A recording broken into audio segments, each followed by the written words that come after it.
What's up, New York? H Diggy. You know, it's not often that one gets the opportunity to speak with one of the greater minds that helped develop and run a growing nation. Today, I have the pleasure of sitting next to one of Jamaica's greatest mind, Professor Nettleford. How are we doing today, Professor? Thank you. Good to be here. Good to be here. Yeah. Now, for the people out there like myself, who are meeting you for the first time, could you introduce yourself? Just tell them a little about the man behind the myth. It's always difficult. I never like to do this, but how would I put it? Up till recently, I was Vice Chancellor of the University of the West Indies, which serves 15 territories in the English-speaking Caribbean. Vice Chancellor corresponds to the American president. I'm now what they call Vice Chancellor Emeritus, which means former or retired Vice Chancellor. But, following on all the things that I have done over the many, many years, I have been in public and community service. I am an ambassador at large at the moment. The Jamaican government was very kind to ask me to do that. I still sit on a number of committees having to do with development. My own field of scholarly interest is what is now called cultural studies, but I was first educated at the University College of the West Indies, as it then was, reading a bachelor's degree in history honors. Then I went on to Oxford as a Rhodes Scholar and read postgraduate work in politics. Returned home to Jamaica, worked with the extension arm of the university while teaching history and political thought to internal students in the university. I also, of course, was a founder and continue to be the artistic director and principal choreographer of the National Dance Theatre Company of Jamaica. That, of course, sounds a little unusual to lots of people, but if I were a novelist, it wouldn't, because I feel very strongly that the mixture of the arts, which speak to the exercise of the creative imagination, and my scholarly work, which speaks to the exercise of the intellect, go together. And very important for us as people in the African diaspora, where we have to be textured, as cross-textured as we are cross-fertilized. Because as I will point out in the lecture I will give at the Schomburg, people like us in the Caribbean are part African, part European, part Asian, part Native American, but totally Caribbean.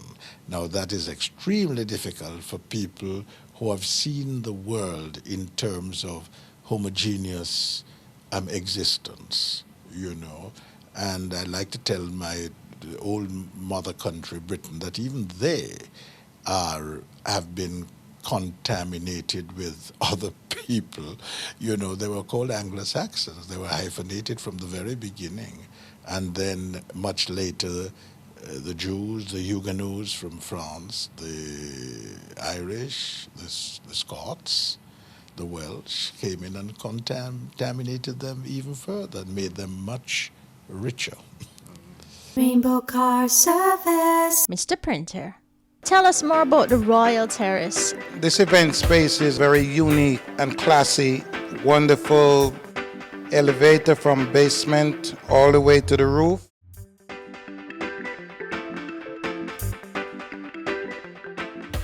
Being a person who is an elder socially, someone of reasonably high intellect, someone who's looked up to, your opinion of Jamaica and its place in history?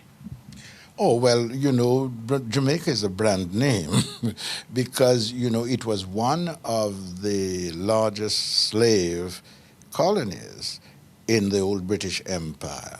And, every 4 or so years throughout the 18th century, there was something of a rebellion on each estate. And a number of our national heroes, in fact, are people who have fought in the struggle against being the property of other people and for freedom. So Jamaica has always been at the center of the concerns of the old British Empire.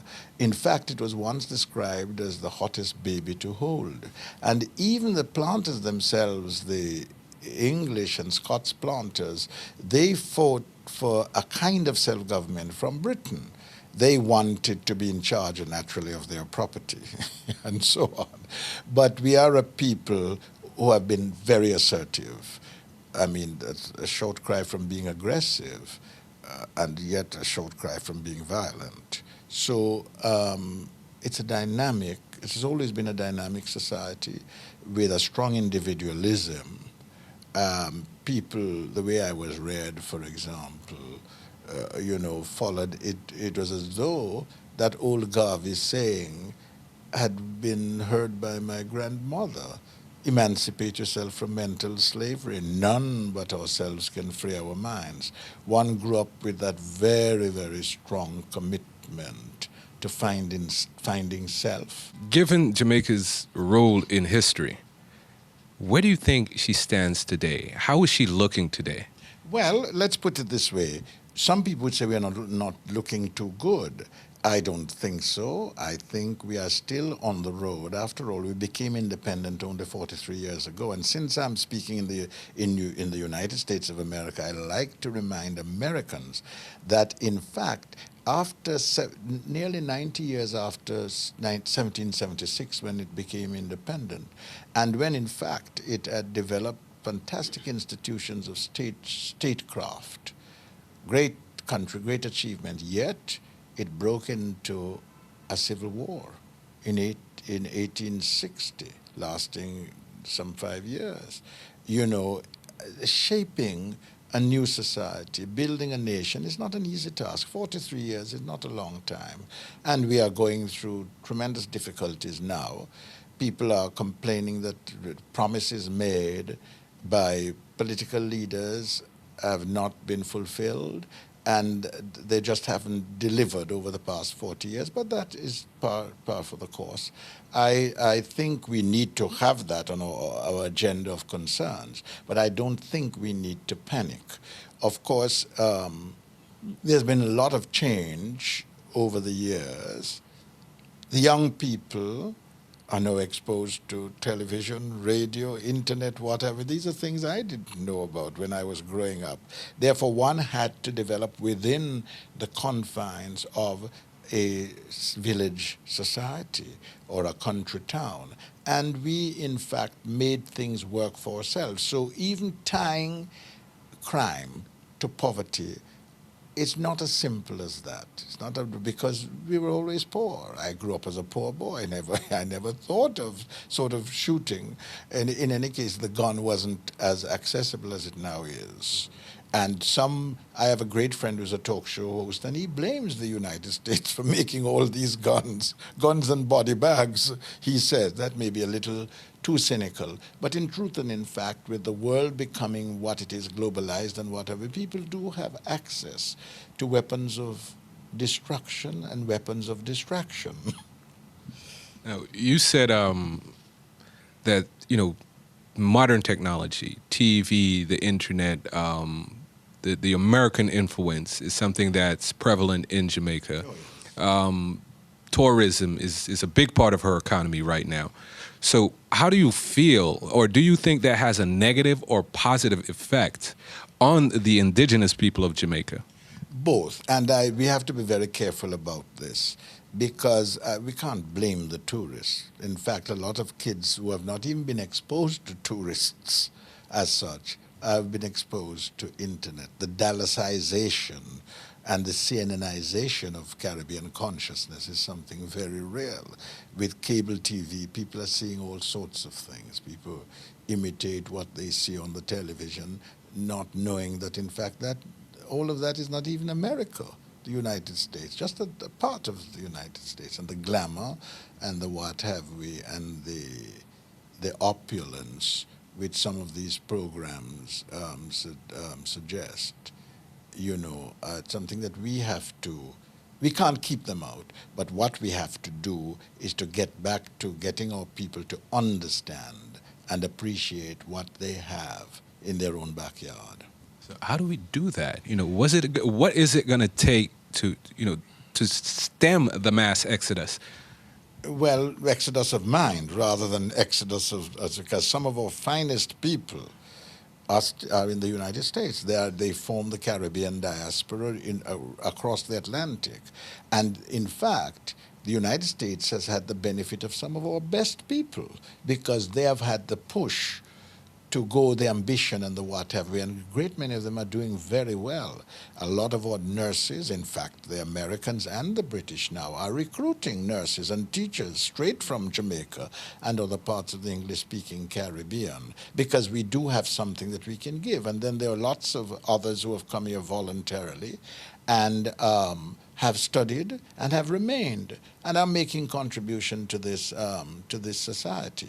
So what we have to do is to pinpoint all the positives and see if we can get them to work for us. Yeah. So we are on a new trajectory now of consolidating our independence, and we need the kind of leaders who have to code switch, as it were, new paradigms to develop the modern Jamaica. But this is all par for the course. This is part of the job of building a nation and shaping a society. I have no intention of panicking among there are wonderful people among our young people. Despite all that I've said, the people talk about the breakdown of the family.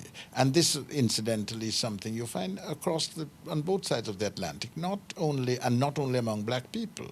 Even in this country, people are saying the family is broken down. What kind of family? Someone like myself was not brought up in a nuclear family, mommy and daddy having had the benefit of confetti. No. I was brought up in an extended family, the sort of thing that Senator Hillary Clinton, I think, got a prize for, that the child is a child of the village. I'm the child of all people of my generation. Lots of us are children of the village, where every adult, by being adult, feels a responsibility for the members of the younger generation. So I was the surrogate nephew, surrogate son, surrogate whatever, of older people. And, of course, in the extended family, sometimes 3 generations get the benefit of the experience of each. And you know how grandmothers indulge grandchildren and great-grandmothers, great-grandfathers, and so on. So, in fact, yet people were brought up on the notion that being reared as a bastard, meaning illegitimate child, was something wrong. That happily is passing because in the 1976, we enacted in Jamaica the Status of Children's Act, which abolished bastardy, as it were, illegally. In other words, you had all the rights of a human being, irrespective of whether your mother carries a name preceded by MRS.